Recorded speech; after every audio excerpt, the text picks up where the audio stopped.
কলঙ্কিনী মুখ পুরি আমার সুখের ঘরে আগুন লাগাতে এসেছিস। কোথায় দাদা অর্জুন? ও দিদি কোথায় আছো তুমি? তাড়াতাড়ি এসো সামনে। বলো দিদি।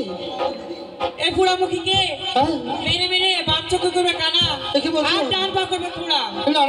শুধু তাই নয়, একে মেরে মেরে বনে বসে মিঠাল মনে করবে দাদা। কি বলছো দিদি? এই কথাটা যেন তোমার মনে থাকে। তুমি এমন কি কাজ? আমার স্যার নেশা লাগিছে, বুঝলেন? মামা তোমার মামাকে যা বলে গেছি তা আমাকে যে অক্ষর অক্ষর পালন করতে হবে পদা। মামা বলো মামা গো, বলো পদা। আমার মা তোমাকে